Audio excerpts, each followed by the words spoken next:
अस्सलाम वालेकुम, welcome to maths learning platform.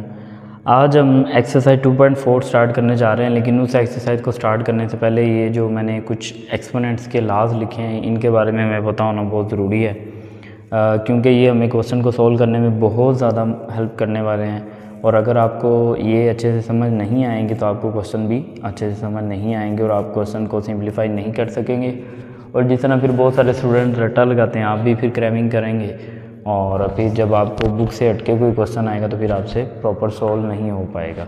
तो आइए हम इनको समझते हैं। लाज ऑफ एक्सपोनेंट इसमें लिखा हुआ है कि जो ए और बी है ना वो आपके बिलोंग करेंगे सेट ऑफ रियल नंबर से, यानी ये जो जितने भी मैंने लाज लिखे हैं ना इसमें जो ए और बी होंगे ये क्या होंगे, रियल नंबर होंगे। और M and N are positive integers होंगे। पॉजिटिव इंटीजर्स का मतलब है कि वो आपके 1 2 3 4 यानी सेट ऑफ नेचुरल नंबर होंगे। फर्स्ट वाला ला लिखा हुआ है A M multiply A N is equal to A exponent M plus N, यानी कि इसको आप ऐसे कह सकते हैं कि जब मल्टीप्लिकेशन में आपके पास बेसिस सेम हो, मिसाल के तौर पे आपके पास लिखा हुआ है 2 की पावर 3 मल्टीप्लाई 2 की पावर 7, तो आप ये देखें बेसिस दोनों की सेम है। ये फर्स्ट वाला जो ला है उसकी मैं एग्जांपल दे रहा, बेसिस दोनों की सेम है तो आप लिख सकते हैं 2 की पावर 3 प्लस 7, तो ये हो जाएगा 2 की पावर 10। इस तरह से हम क्वेश्चन में यूज़ करेंगे, यानी आपकी जो बेस है जो कि मल्टीप्लिकेशन में 2 दफ़ा या 3 दफ़ा या 4 दफ़ा आएगी उसको आप एक दफ़ा लिख के और जो आपके एक्सपोनेंट्स होंगे उनको क्या करेंगे, ऐड करेंगे। ये फर्स्ट लॉ था, ठीक है, कि जब बेसिस सेम हो, मल्टीप्लिकेशन का साइन हो तो आप एक्सपोनेंट्स को क्या करेंगे, ऐड करेंगे बेस को एक दफ़ा लिख के।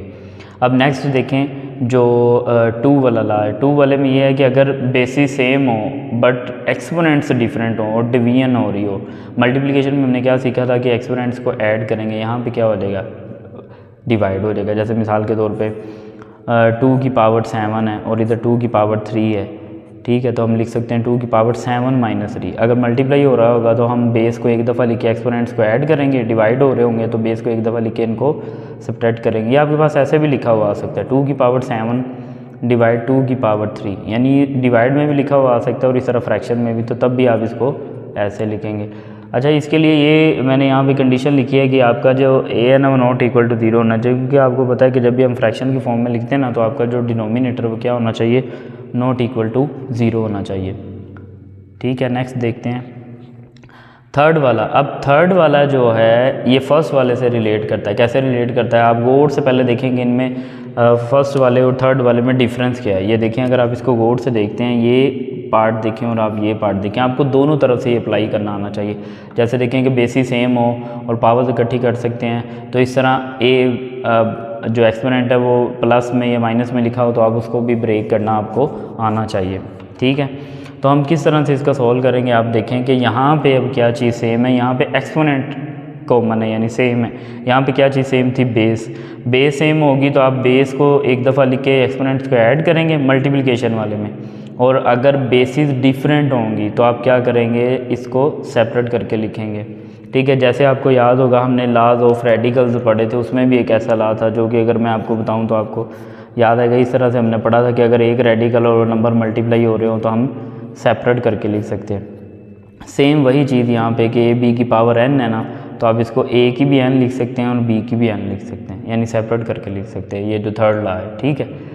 फोर्थ वाले पे चलते हैं। फोर्थ वाला भी हमने उधर रेडिकल में इस तरह से पढ़ा था कि a और b का इकट्ठा रेडिकल हो तो आप इसको कैसे कर सकते हैं कि सेपरेट करके रेडिकल्स में लिख सकते हैं। और अगर हम यहाँ बात करें एक्सपोनेंट्स की कि a डिवाइड बाई b और इसकी जो एक्सपोनेंट है वो a की लिखी हो यानी इकट्ठी एक्सपोनेंट लिखी हो, तो आप न्यूमिनेटर की अलग से लिख सकते हैं और डिनोमिनेटर की अलग से लिख सकते हैं, ठीक है। अच्छा, इसकी थोड़ी सी डिफरेंट एग्जांपल देखते हैं। अगर आपके पास इस तरह से काफ़ी सारे नंबर लिखे हों, ये देखें, ये मैंने ऊपर भी कुछ लिख दिया और इसकी पावर 3 है, तो ये देखें आप 2 की भी 3 लिखेंगे, x की भी 3 लिखेंगे, y की भी 3 लिखेंगे, 3 की भी 3 लिखेंगे, z की भी 3, यानी जितने भी नंबर्स होंगे ना सबको सेपरेट लिखेंगे, इकट्ठा एक्सपोनेंट लिखा होगा, ठीक है। In the form of multiply होगा तो आप in the form of multiply open करेंगे, in the form of division होगा तो डिवीजन की फॉर्म में लिखेंगे। उसके बाद आप 5 वाला देखें। 5 वाले में है कि डबल एक्सपोनेंट है, जिसका हम जो प्रीवियस 2.3 में कुछ क्वेश्चन किए थे वहाँ पे भी मैंने जिक्र किया था। डबल एक्सपोनेंट होगी तो वो मल्टीप्लाई होगी। अब देखिए कैसे, a की पावर m और n, तो आप इसको लिख सकते हैं a की power m multiply n। For example अगर हम इसकी एग्ज़ाम्पल की बात करें तो 2 की पावर 3 और इसके ऊपर लिखा हुआ है 4, तो ये हो जाएगी 2 की पावर 12, यानी 3/4 मल्टीप्लाई करके लिखेंगे। ठीक है।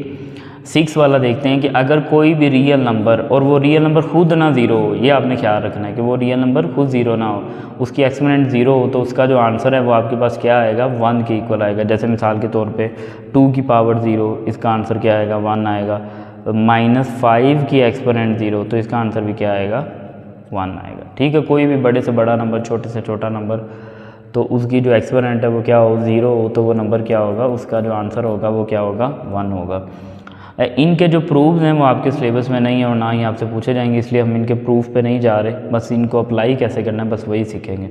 7 वाला देखें, अगर किसी नंबर की जो एक्सपोनेंट है वो नेगेटिव में लिखी हो तो आप उसको 1 डिवाइड बाय लिख सकते हैं। मिसाल के तौर पे 2 की पावर -3 है, ये 7 वाले की एग्जांपल है। 2 की पावर -3, तो आप लिख सकते हैं 1 डिवाइड बाई 2 की पावर 3।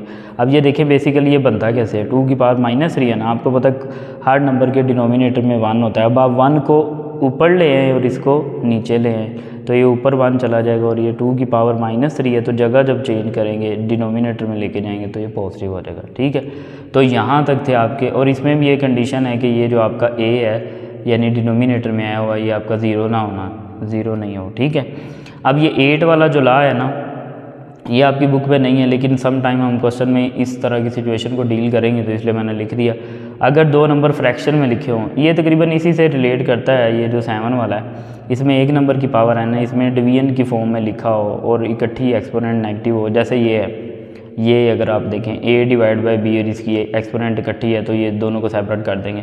अच्छा, इसमें क्या होगा, तो आप ये पावर कैसे पॉजिटिव बनाएंगे, अगर आप न्यूमरेटर को डिनोमिनेटर बना देंगे और डिनोमिनेटर को क्या करेंगे, न्यूमरेटर बना देंगे, तो आपके पास क्या हो जाएगा, n। मिसाल के तौर पे अगर आपके पास लिखा हो 3 डिवाइड बाय x और इसकी पावर लिखी हुई -5, आप चाहते हैं एक्सपोनेंट पॉजिटिव हो जाए, तो आप क्या करेंगे, x को ऊपर ले जाएंगे, 3 को नीचे ले आएंगे, तो ये पावर क्या हो जाएगी, -5। बेसिकली ये इन डिटेल देखें तो ऐसे होता है, इसको जब हम ओपन करेंगे तो क्या आएगा, 3 की पावर -5 और ये x की पावर -5। तो ये देखिए, इसको जब ऊपर लेके जाएंगे x की पावर 5, इसको नीचे लेके आएंगे 3 की पावर 5, और इकट्ठी लिखी हो एक्सपोनेंट आपको पता है कि, और सेपरेट लिखी हो तो हम इसको क्या लिख सकते हैं, हम इसको x डिवाइड बाय 3 की पावर भी 5 लिख सकते हैं। ठीक है। इसी तरह ना एक और ला है, ला तो नहीं है, बेसिकली एक रिज़ल्ट ही है जो कि आपकी बुक पे नहीं है, तो वो भी मैं यहाँ पे मेंशन कर देता हूँ, वो भी हम यूज़ करेंगे। इस तरह से लिखा हो a की पावर m और इसके ऊपर लिखा हो n, यानी इसमें और आपने 5 वाले में डिफरेंस देखना है, इसमें एक पावर ब्रैकेट के अंदर और एक बाहर है, यानी एक नंबर की पावर है फिर उसकी पावर है, यानी एक ही नंबर की पावर है।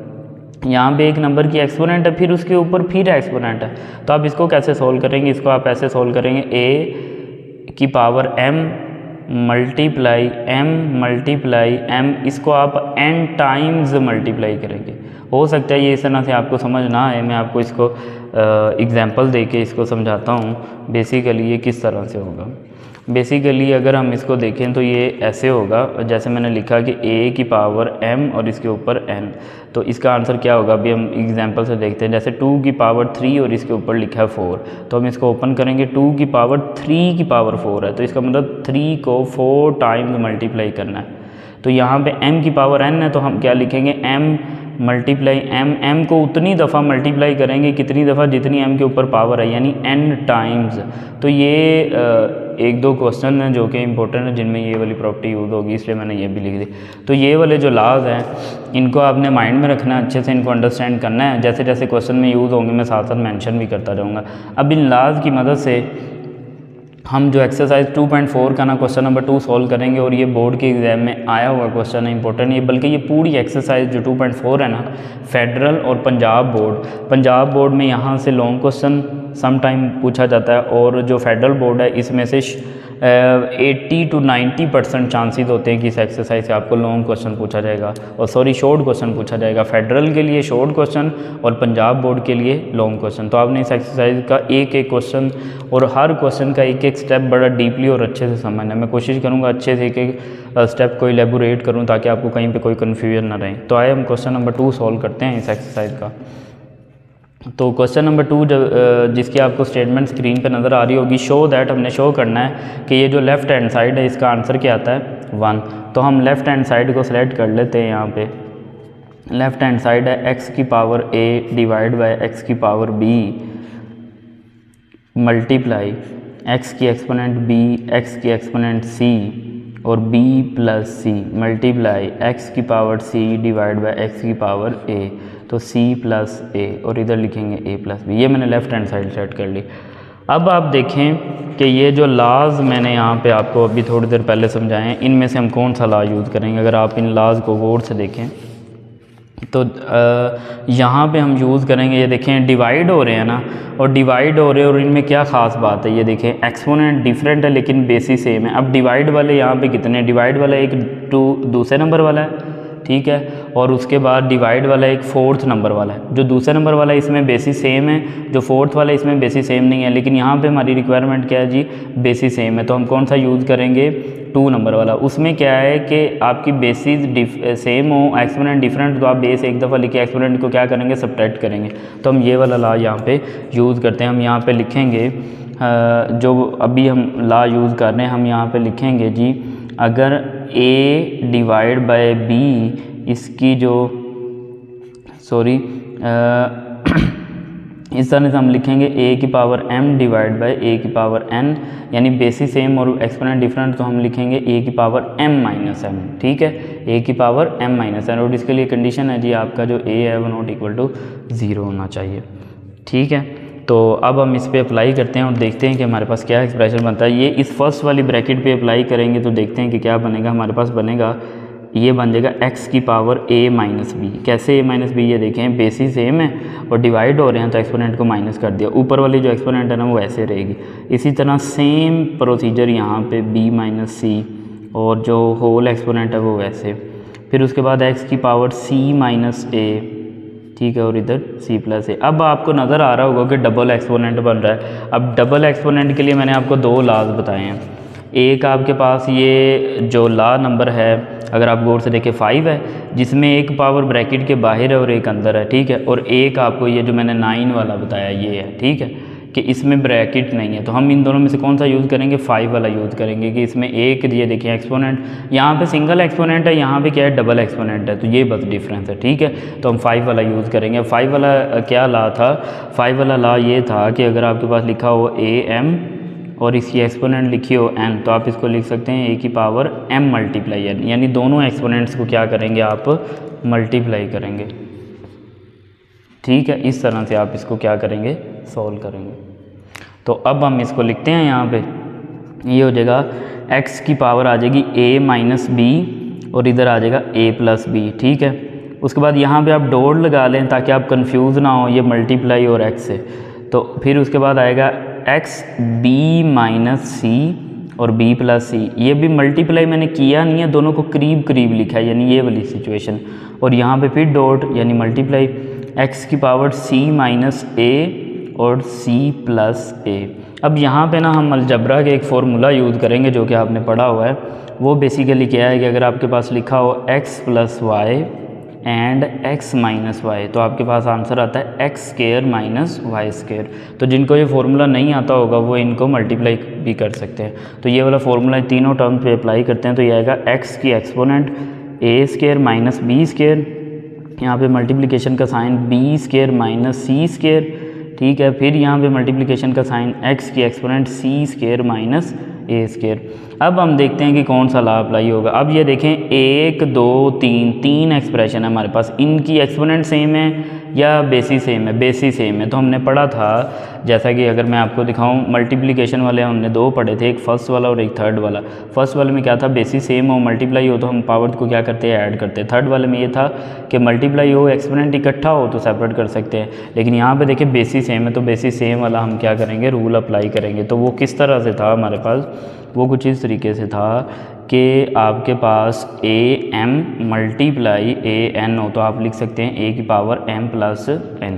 तो ये वाला रूल हम यहाँ पे अप्लाई करेंगे। लेकिन ये डिफरेंस ये है कि यहाँ पे 2 नंबर से 2 एक्सप्रेशन के लिए था, यहाँ पे 1 2 3 एक्सप्रेशन के लिए। तो बेस को एक दफ़ा लिखेंगे, अब इनको ऐड करते हैं, a square minus B square plus B square minus C square plus C square minus a square.